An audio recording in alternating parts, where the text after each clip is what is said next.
मैं तो सिर्फ इतना कहूंगा आकाश आनंद जी को भी, मान्य बहन जी को भी, चंद्रशेखर आजाद जी को भी, कि खासकर दो बड़े नेता शेखर भाई और मन्ने बहन जी, आज जो वर्तमान समय की परिस्थिति जो है ना भाई, इन दोनों की पॉलिटिक्स इन दोनों के बिना कामयाब नहीं होगी, जैसा जमीन पे मैंने माहौल देखा है।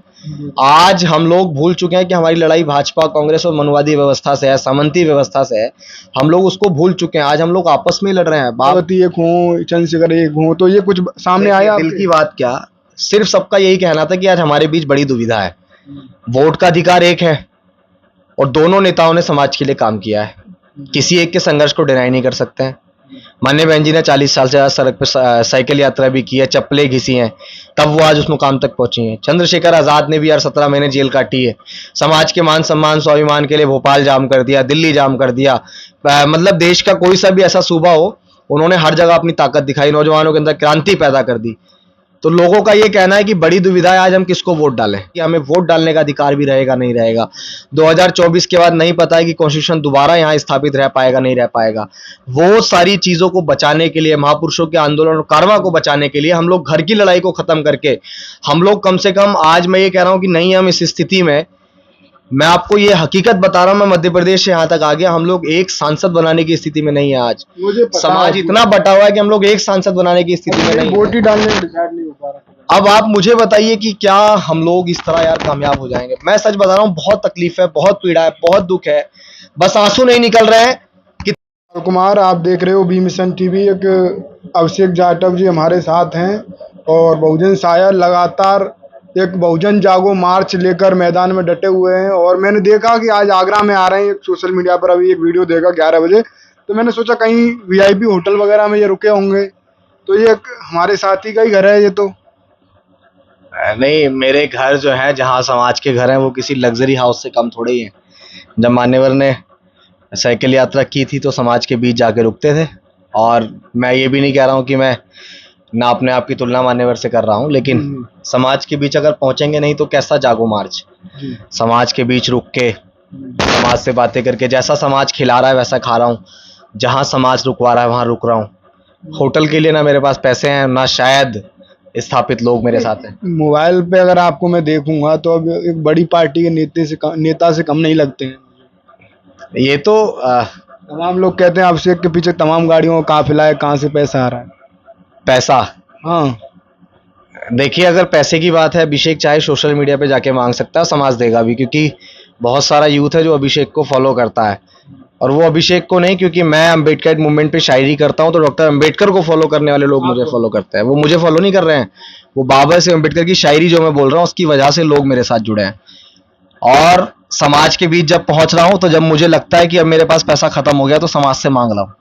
10, 20, 50, 100, 200, 150 करके समाज मुझे पैसा दे रहा है और मैं मांग रहा हूँ। 100-150 की बात कर रहे हो। अभी मैंने आपकी एक वीडियो में देखा 500-500 नोट थे, जो गड्डी बनी हुई। मेरा जो संकल्प है ना सर, जो मैंने लिया है, बहुजन जागो मार्च, बहुजन नेताओं साथ में आओ, तमाम लोगों ने कहा, लेकिन जमीन पे उतर के शायद इसके लिए प्रयास किसी ने नहीं किया। आज अगर हम प्रयास कर रहे हैं और हम चल रहे हैं, तो शायद कहीं ना कहीं पैसों की आवश्यकता तो होती है। और 500 के नोट अगर दिख रहे हैं तो इसमें बुराई क्या है? वो समाज दे रहा है, मुझे मिल रहा है, और मैं आगे उस मार्च को लेके जा रहा हूँ। आगे के बहुत सारी जगह गाड़ी में पेट्रोल डलता है जिसके अंदर हमारा सामान रखा है। एक बार में डीजल जब फुल होता है तो 4042 रुपये का वो तेल उसमें डलता है गाड़ी के अंदर। और गाड़ी जो है वो चलती रहती है, कभी कहीं कभी कहीं, कभी कैसे जाना कभी कैसे आना। वो तो समाज दे रहा है भाई। समाज आपको दे रहा है, आप समाज को क्या दोगे बदले में? मतलब आप, मेरी क्या बिसात की मैं समाज को दूं कुछ? कुछ भी। आपने एक स्थिति आपने देखी, मध्य प्रदेश से आगरा आ गए आए, दलितों की राजधानी कही जाने वाले शहर में, मतलब स्थिति तो बहुत दयनीय है। मैंने तमाम तस्वीरों में देखा, तो उस स्थिति के बारे में बात कर रहा हूं। मैं ये समझता हूं कि आज ये स्थिति इसलिए बनी हुई है कि हमारे नेता एक नहीं है यार। अगर आज हम उठा के देखते हैं उत्तर प्रदेश को, तो हमारे यहाँ सबसे बड़ी लीडर है मान्य बहन जी। उत्तर प्रदेश के अंदर ही सबसे बड़े लीडर जो आज देश के अंदर फेमस हैं, एडवोकेट चंद्रशेखर आजाद जी, जिन्होंने दिल्ली के रामलीला मैदान को भरने का काम किया, उदित राज हैं। मैं मध्य प्रदेश से निकल के आया, वहां एक व्हाइट टाइगर के नाम से जाने जाने वाले फूल सिंह बरैया हैं।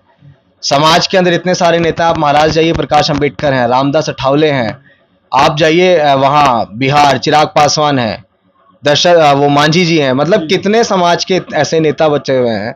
आप जाइए ना इधर साउथ की तरफ, एम के स्टालिन है, बहुत सारे नेता हैं। अगर ये एक एक प्रदेश भी ले लेंगे तो मुझे लगता है कि प्रदेश में जगह खाली रह जाएंगे, मुख्यमंत्री नहीं बन पाएंगे। इतने प्रदेशों के इतने नेता हैं हमारे पास, लेकिन उसके बाद भी हम लोग बटे हुए हैं। बिखरे हुए लोग शासक नहीं बन सकते हैं, सिर्फ इसी बात को समझाने के लिए जमीन पे हूँ। जमीन पे आप आए हैं, आप लगातार संघर्ष कर रहे हैं, मतलब एक अलग ही ग्लैमर, एक ही अलग ही रुतबा जो आपका दिखता था, तो उसके पीछे क्या कारण है? देखिए शुरुआत से अभी तो एक वीडियो भी चला, घर देखा लोगों ने हमारा कि कैसा है, हाँ, किस घर के अंदर हम रहते हैं।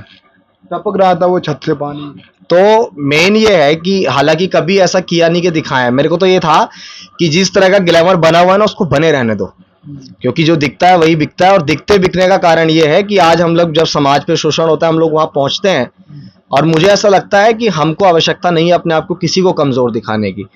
हम ठीक है, सशक्त है, समाज साथ दे रहा है, इसी के साथ आगे बढ़ रहे हैं। वो बात नहीं है कि कमजोर हैं, दबे हैं, कुचले हैं, दलित हैं, वो सिस्टम बात सुनिए, हम लोग ना कल किसी से कम थे, हम लोग ना आज किसी से कम है।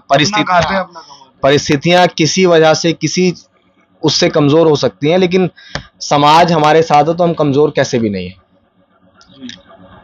ये जो मतलब तमाम ये खबरें चलाई जाती हैं कि दलित अभी भी दबा हुआ है, कुचला हुआ है, तो मतलब ये क्या स्थिति है? देखो, आज अगर हम लोग अपनी उसकी बात करें कि जनबल किसका सबसे ज्यादा है, जनबल तो इस देश में SC ST OBC माइनॉरिटी जो समाज है वो 85-87% इस देश में अपना बहुमत रखता है। लेकिन उसके बावजूद हम लोग आज तक आज़ादी के 75 साल बाद तक भी अपना प्राइम मिनिस्टर नहीं बना पाए। क्यों नहीं बना पाए? जबकि बाबा साहब अम्बेडकर ने कहा कि 21वीं सदी बहुजनों की है। 21वीं सदी बहुजनों की मुझे बताओ यार कैसे हो जाएगी? क्या 21वीं सदी बहुजनों की आज़ाद समाज पार्टी, बहुजन समाज पार्टी, राष्ट्रीय लोकदल, समाजवादी पार्टी और तुम्हारा इधर उदित क्या नाम है, बहुत सारे जितने भी नेता हैं, जब हम लोगों का मूवमेंट एक है, हम लोगों का संघर्ष एक है, दो बड़े नेता जो बहुत बड़ा क्राइसिस आज समाज के अंदर चल रहा है, असपा बसपा, आज दोनों के कार्यकर्ता एक दूसरे से लड़ने पे मंदमस्त हैं, भूल चुके हैं कि हमारी लड़ाई किससे है। और मैं आज यहाँ कहूंगा आपके ही चैनल के माध्यम से, बहुत सारे लोगों को ये बात लग रही है कि आप बोल नहीं रहे हैं। मैं इसलिए नहीं बोल रहा था कि एक कड़वाहट पैदा ना हो, लेकिन जो सच है उसको बोलना पड़ेगा।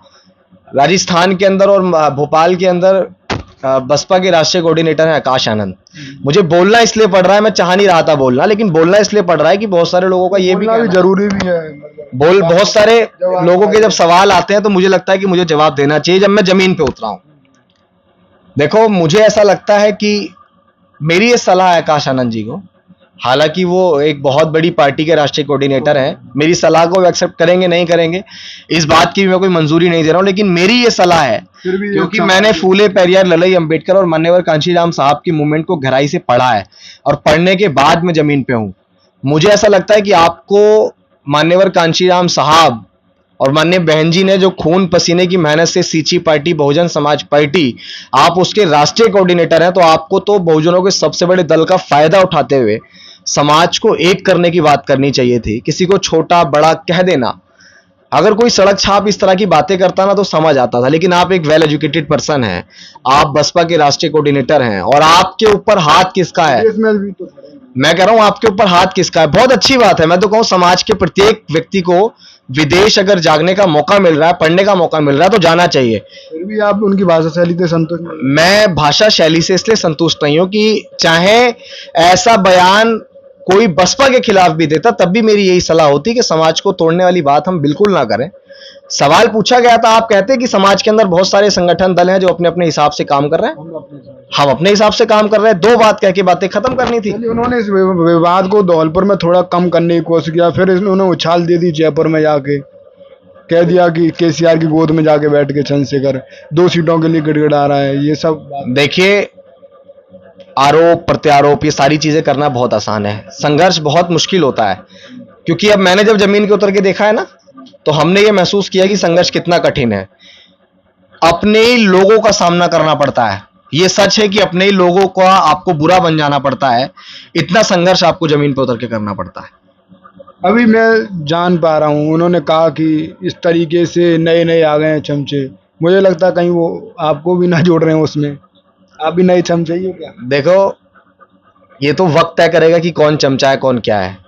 मैं अभी फिलहाल किसी पे कोई वाद विवाद नहीं कर रहा हूं। मैं तो सिर्फ इतना कहूंगा आकाश आनंद जी को भी, मान्य बहन जी को भी, चंद्रशेखर आजाद जी को भी, कि खासकर दो बड़े नेता शेखर भाई और मन्ने बहन जी, आज जो वर्तमान समय की परिस्थिति जो है ना भाई, इन दोनों की पॉलिटिक्स इन दोनों के बिना कामयाब नहीं होगी, जैसा जमीन पे मैंने माहौल देखा है।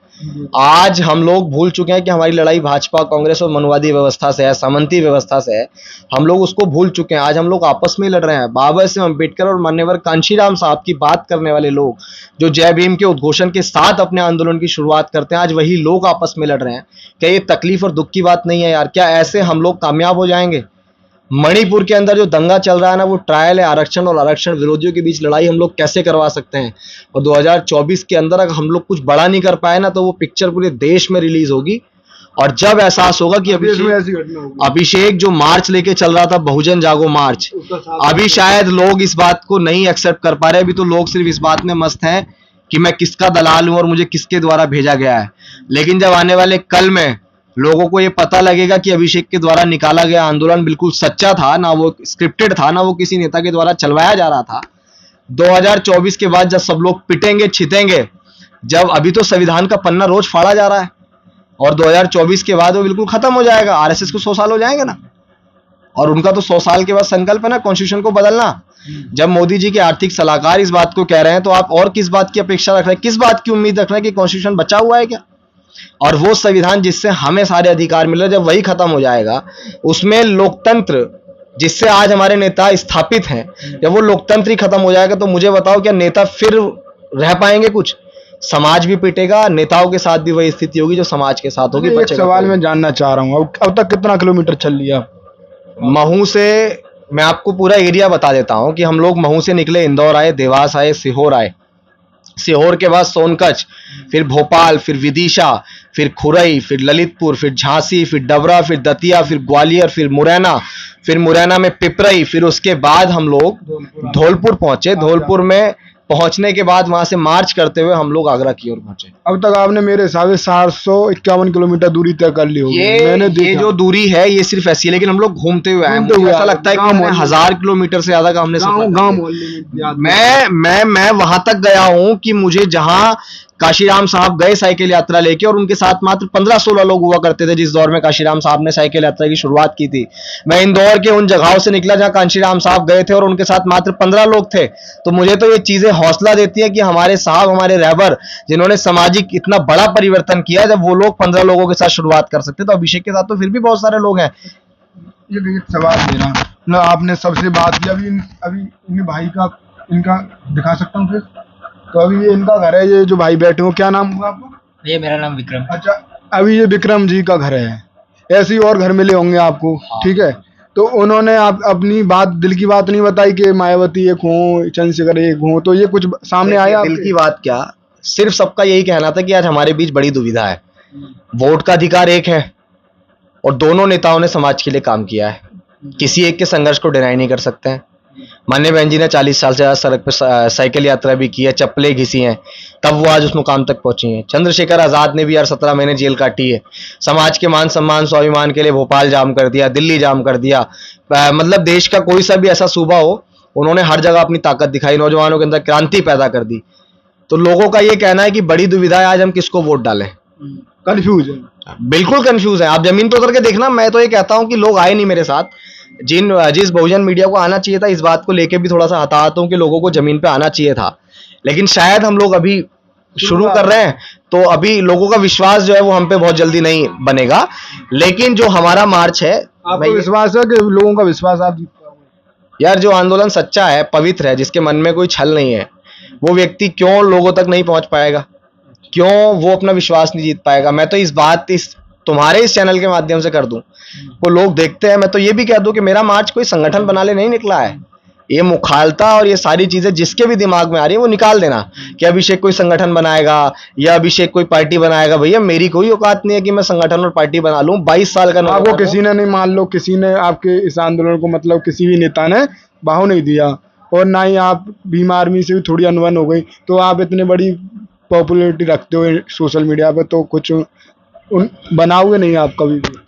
नहीं, भविष्य का नहीं कह सकते, लेकिन सच आपको ये बता रहे हैं कि मैं बिल्कुल, मेरे दिमाग में मतलब -0.1% भी ये ख्याल नहीं आया कि मैं यार कोई संगठन बनाऊं नया संगठन तैयार या मैं कोई भाई यार मैं क्यों संगठन तैयार ना, वही हो जाएगा कि खुद एक समाज के अंदर मुझे लगता है 1,35,000 से ज्यादा संगठन बने हुए हैं यार जो रजिस्टर्ड हैं और को बहुत सारी रजिस्टर्ड पार्टी बनी हुई है। मैं रह गया क्या? मैं समाज को तोड़ने नहीं आया भाई, आप नहीं तोड़ो, समाज को जोड़ने आया हूँ। इस मार्च को खत्म करने के बाद फिर मेरा वही जीवन होगा जिस तरीके से व्यतीत कर रहा था, लोगों तक प्रयास कर रहा था कि शायद समाजवादी पार्टी का भी कुछ सपोर्ट मिल रहा है कि मैंने ये भी सुनने में आ रहा है कि समाजवादी पार्टी पैसा दे रही है, चंद्रशेखर आजाद के खिलाफ आपको खड़ा कर रही है। मुझे मेरे भाई के खिलाफ कोई खड़ा कर सकता है? देखो सच तो ये है कि ना किसी की औकात ना किसी की बिसात, मैं डॉक्टर अंबेडकर और मान्यवर कांशीराम साहब की मूवमेंट को पढ़ के यहाँ आया हूँ। मुझे मेरे ही भाइयों के खिलाफ, मेरे ही समाज के खिलाफ और जिस नेता को देख के अभिषेक एक बड़े रूप में तैयार हुआ है ना, वो एडवोकेट चंद्रशेखर आजाद ही है। क्योंकि हमारे जैसे नौजवान को बिल्कुल मानते हैं। समाज के अंदर बहुत सारी युवाओं को तैयार करने में उनका अहम रोल है। लेकिन जब हमें ये लगता है कि आज स्थिति है भड़काने में, आज स्थिति देखो, अगर समाज के हित के लिए कहीं जाके कुछ बात ऐसी कह देना जो लोगों को भड़काऊ लगती है, तो मैं तो कहता हूँ समाज के हर एक व्यक्ति को ऐसा ही बन जाना चाहिए। लोग ये भी कहते हैं कि वो भाजपा का एजेंट है, लोग ये भी कहते हैं वो भाजपा का दलाल है, लोग ये भी कहते हैं वो कांग्रेस का दलाल है, लोग ये भी कहते हैं वो फलाने का दलाल है। यार अगर ऐसे दलाल समाज में इतनी बड़ी क्रांति पैदा करते तो मैं तो कहता हूँ समाज के हर नौजवान को दलाल बन जाना चाहिए।